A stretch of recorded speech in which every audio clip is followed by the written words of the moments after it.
Bom dia, tudo bem? Nós estamos em mais um de nossos momentos de oração. Meu nome é Levi Carvalho. A gente vai dar continuidade ao nossa mensagem sobre consciência, né? Hoje a gente vai falar um pouco sobre o Evangelho, que seria a continuação do que a gente já estava falando.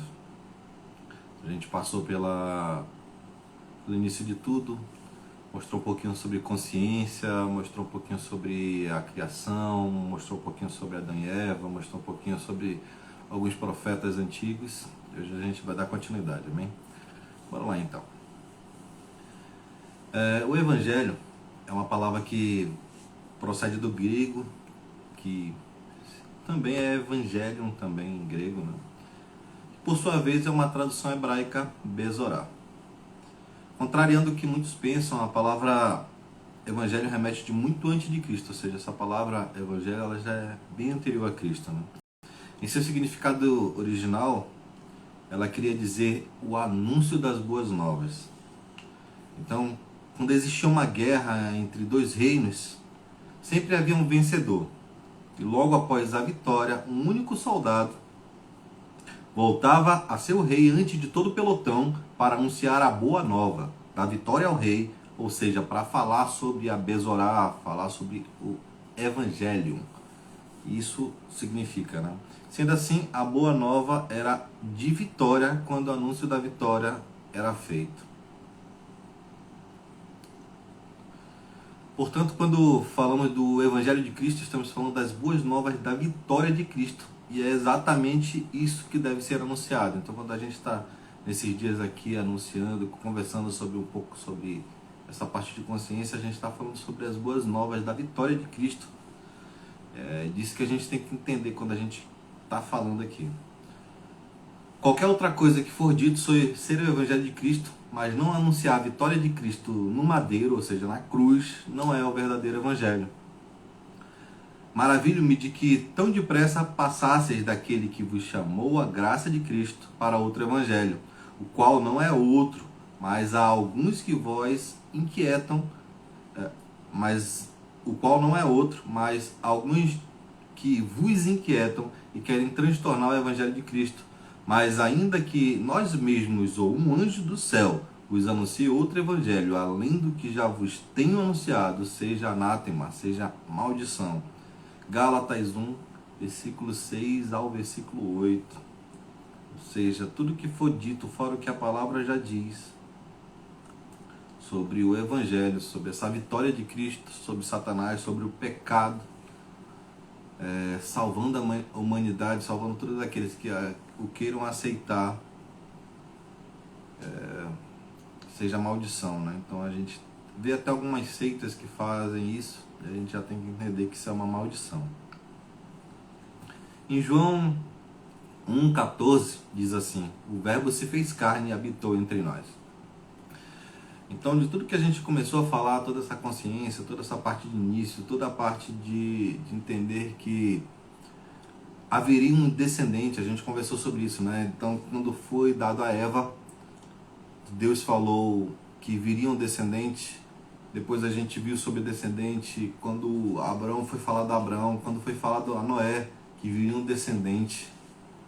Então, toda essa coisa que a gente vê no Velho Testamento sobre... Bom dia, Maria, tudo bem? Bora lá com a palavra. Tchau, Tatiane, César, bom dia. Então, toda vez que a gente vê essa parte do descendente, quem era que estava sendo anunciado? Era justamente Jesus, ou seja, o Jesus que era o descendente. Aí a gente vê aqui, o verbo se fez carne, ou seja, o que foi dito se fez carne e habitou entre nós. João 1,14. Jesus é essa pessoa. O significado de Jesus é interessante. O nome Jesus, ele também, em grego, em hebraico, né? Immanuel, ou seja, que a gente sempre está vendo, né? Então, ele El, na parte de Immanuel, El é Deus, de Immanuel é dentro e Men é homem. E Yeshua, que a gente ouve bastante normalmente aí, quando vê algumas músicas, algumas letras aí, e eu vem de Jeová, Yeshua vem para salvar, ou seja, se a gente for juntar tudo, Emmanuel significa Deus dentro do homem, ou seja, Deus veio habitar dentro da gente, e Yeshua significa vem de Jeová, vem para salvar, ou seja, ele veio para salvar, dar uma porção de Deus para salvar nossas vidas, né? Um outro versículo interessante, que estava em Isaías 9:6, que já foi profetizando a vinda de Jesus também. Um menino vos nasceu, um filho vos foi dado. E o interessante é que a gente vê tudo isso e o povo de Israel, que sabia de todas as profecias, Deus foi anunciando bem antes de ele vir, mesmo assim o rejeitou, né? Muitos acabam rejeitando ele também. E a gente vai falar um pouco sobre o nascimento dele.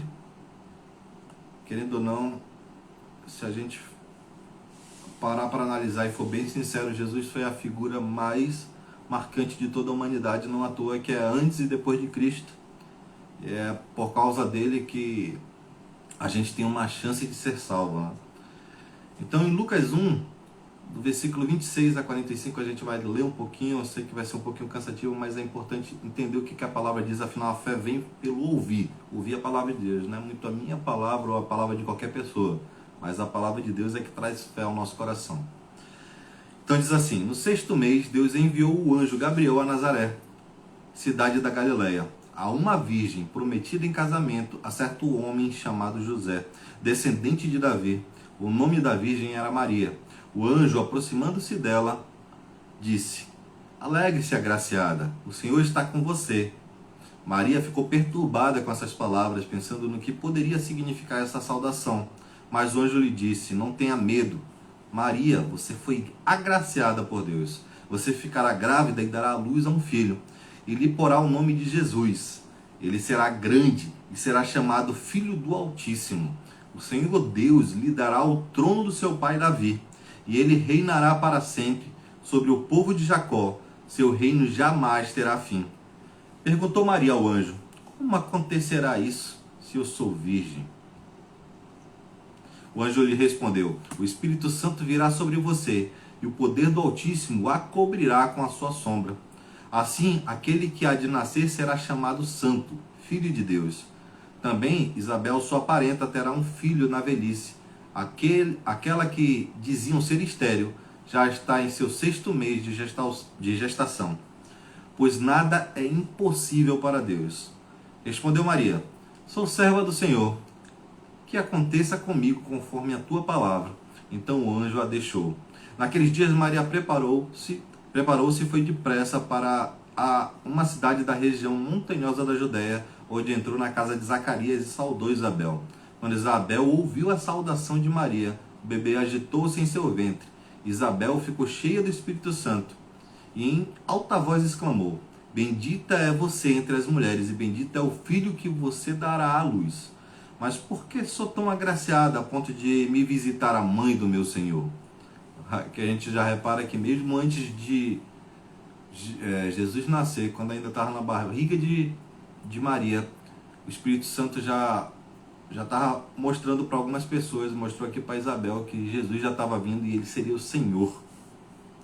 Logo que a sua saudação chegou aos meus ouvidos, o bebê que está em meu ventre agitou-se de alegria. Feliz é aquela que creu que se cumprirá aquilo que o Senhor lhe disse. Ou seja, aqui já era uma voz da profecia. Se a gente reparar um pouquinho antes também,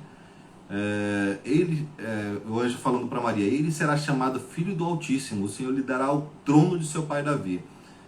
Jesus já veio como, a gente vai ver isso mais lá na frente, já veio como um rei também, né? Se naquele tempo fosse levantado um censo, Jesus seria também, ele poderia ser colocado no trono também de Davi, porque ele tinha descendência real.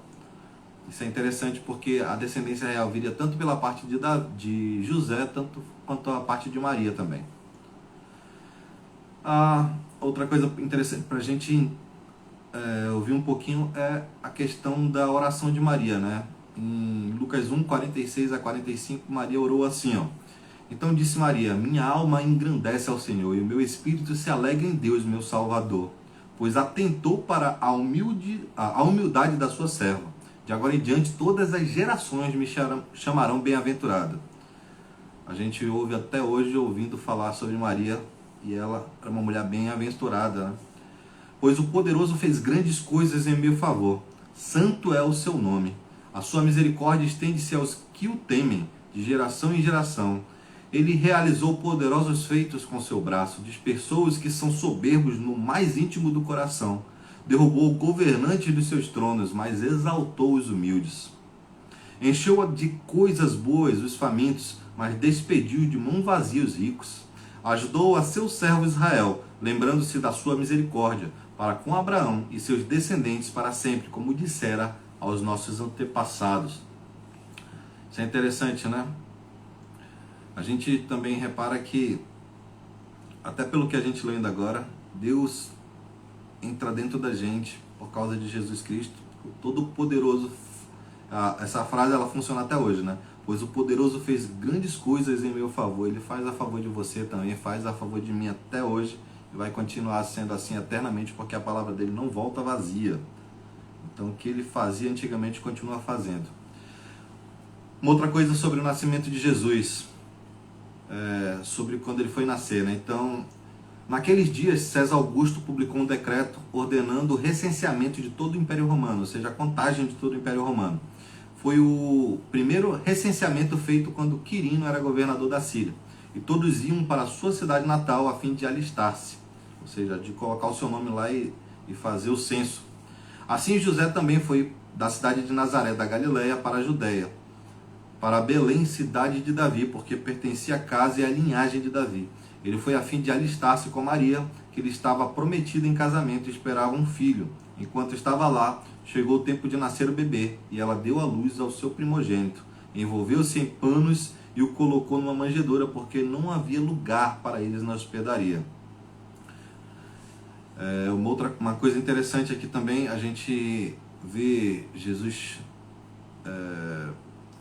Jesus nasce e vai para o Egito. Quando ele volta, né, ele nasceu em Belém. Os caras antigos falavam que ele nasceu da Galileia e outras coisas, mas Deus, no final existia uma profecia de que Jesus nasceria em Belém. Então a gente vê isso que era uma outra profecia que foi dita. A gente está lendo algumas profecias mostrando que ele viria, e aqui foi mais o cumprimento de uma profecia que foi dita sobre Jesus, né? A gente também teve, dentro dessa história toda, teve os pastores que vieram. Então, havia pastores que estavam nos campos próximos e durante a noite tomavam conta dos seus rebanhos. E aconteceu que um anjo do Senhor apareceu-lhes e a glória do Senhor resplandeceu ao redor deles e ficaram aterrorizados. Mas o anjo lhes disse: não tenha medo, eu estou lhes trazendo boas novas de grande alegria, que são para todo o povo. A gente volta naquela parte do evangelho que a gente acabou de falar. As boas novas, ou seja, a vitória do reino, a vitória do rei, estava sendo dita agora aqui de novo. O anjo veio anunciar para eles, para que eles pudessem se alegrar junto com todos, né? Hoje, na cidade de Davi, lhe nasceu o Salvador, que é Cristo, o Senhor. Isso lhes servirá de sinal. Encontrarão um bebê envolto em panos e deitado numa manjedoura. De repente, uma grande multidão do exército celestial apareceu com o anjo, louvando a Deus e dizendo: glória a Deus nas alturas e paz na terra aos homens, aos quais ele concede o seu favor.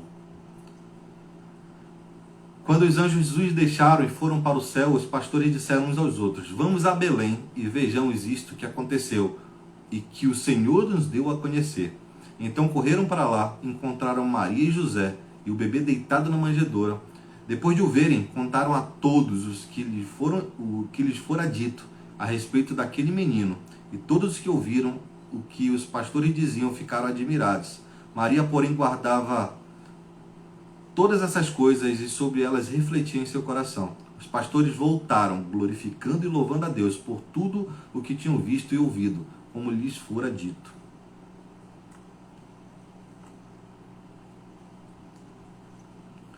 E na apresentação de Jesus em Lucas, a gente está lendo desde Lucas 2, de 1 a 24, a gente então lê só o finalzinho dela aqui agora. Completando-se os 8 dias para a circuncisão do menino, foi-lhes posto o nome de Jesus, o qual lhe tinha sido dado pelo anjo antes de ele nascer. Completando-se o tempo da purificação deles, de acordo com a lei de Moisés,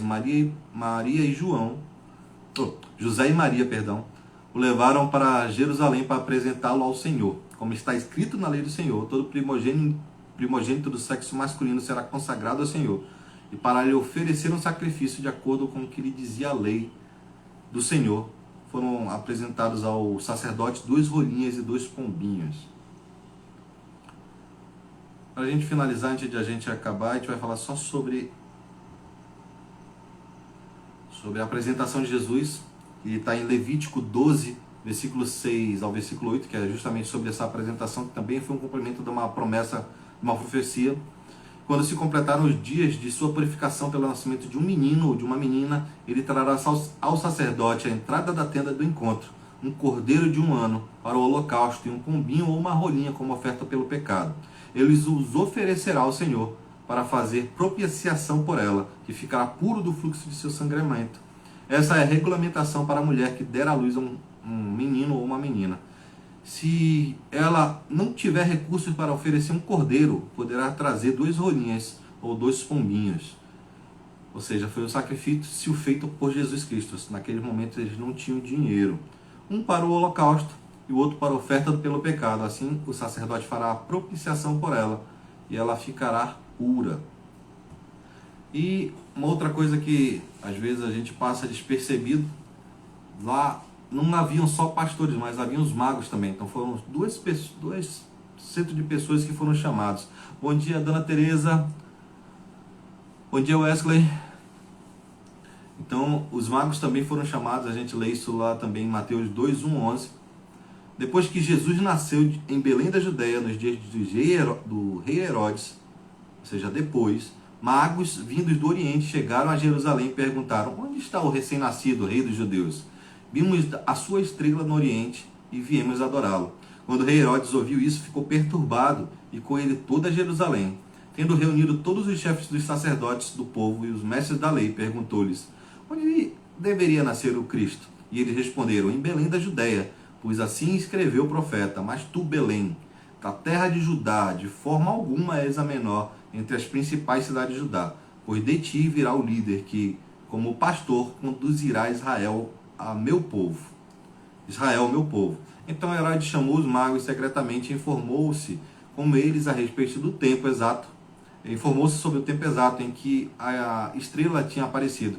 Enviou-os a Belém e disse: vão informar-se com exatidão sobre o menino. Logo que o encontrarem, avisem-me, para que eu também vá adorá-lo.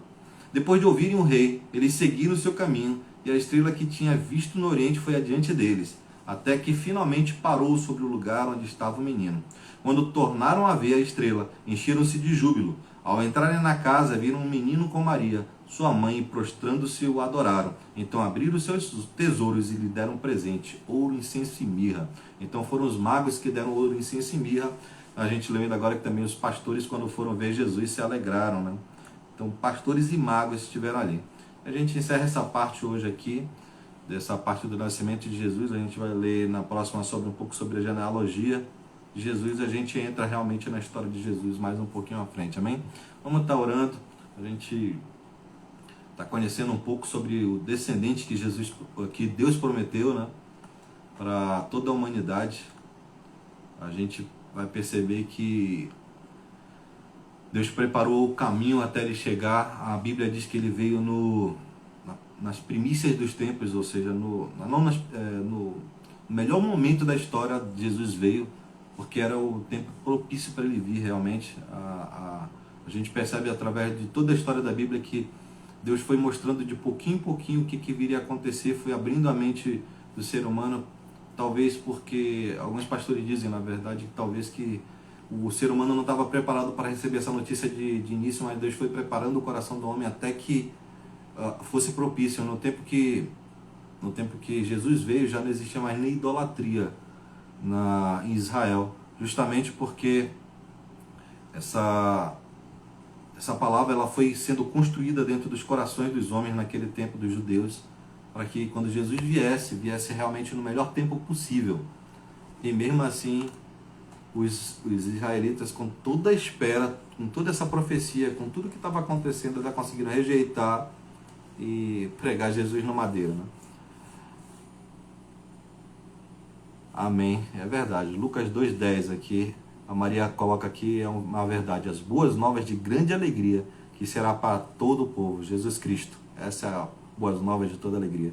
E a gente entende quando a gente ouvindo agorinha, ela é a mensagem de vitória do rei sobre todo o maligno, sobre toda a potestade do ar que tenta afrontar nossas vidas. A única coisa que a gente precisa é aceitá-lo como nosso Senhor e Salvador. Amém? Vamos orar. Senhor Deus e Pai, te agradecemos por a tua boa nova, Senhor. A gente entende o quão poderoso é, Senhor, te aceitar como nosso Senhor, como nosso Salvador.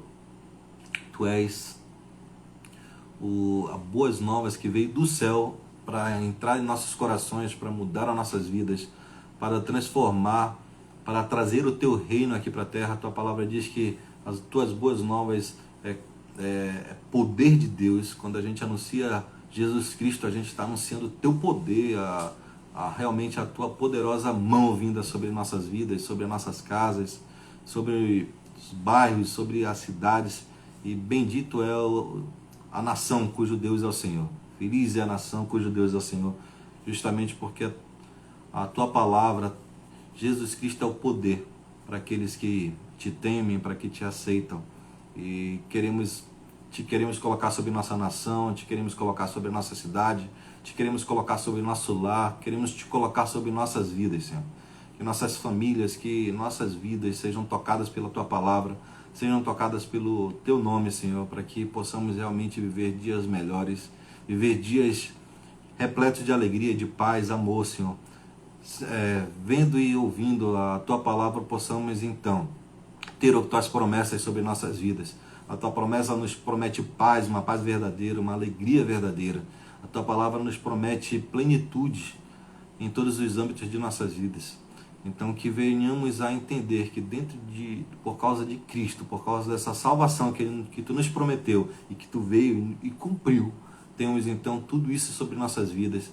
É por causa disso que muitos se matam, Senhor, porque não tem paz, não tem amor, porque tentam buscar e preencher esse vazio dos seus corações, mas só em Ti é encontrado essa plenitude sobre nossas vidas, sobre a vida de qualquer um que Te aceite, Senhor. Então que venha Teu reino, que venha sobre nossas vidas e venha sobre todos que nos conhecerem, que venham buscar e saber quem Tu és, Senhor. Que possamos ser sal e luz para essa terra, para que possamos realmente ser diferencial neste mundo, porque isso aqui vai passar. Tua palavra diz que, como a gente já leu lá em Gênesis, nós somos pó e vamos passar, daqui a pouquinho a gente já vai embora, mas a vida continua, ela é eterna. Cabe a nós decidíssimo se queremos viver a eternidade contigo ou se queremos viver a eternidade com Satanás. E que decidamos, como a tua própria palavra diz também, que decidamos por Ti, que decidamos o bem, que queiramos o melhor para nossas vidas. É que te pedimos e agradecemos em nome do Senhor Jesus, Senhor. Amém. Beijão a todos, um ótimo dia, um domingo abençoado para todos nós. A palavra de Deus diz que todas as bênçãos celestiais, que tudo já foi dado quando Cristo morreu ali, tudo foi reservado. A gente tem que prestar atenção nesse versículo, né? Tudo já está nas regiões celestiais, tudo já foi reservado. Então, quando a gente diz assim, seja abençoado, a gente tem que entender que é parte de uma busca nossa também por essas bênçãos, porque tudo já foi decretado, tudo já foi estipulado, as bênçãos já estão lá nas regiões celestiais. Cabe a nós tomarmos posse das bênçãos, saber o que Deus falou para mim, saber o que Deus falou para você e tomarmos posse do que Deus já disse, que já está lá e as bênçãos já estão lá. A gente é que tem que tomar posse do que Deus já disse para nossas vidas. Amém? Beijão a todos, um ótimo dia e até o próximo domingo que a gente vai dar continuidade a essa palavra. Beijão.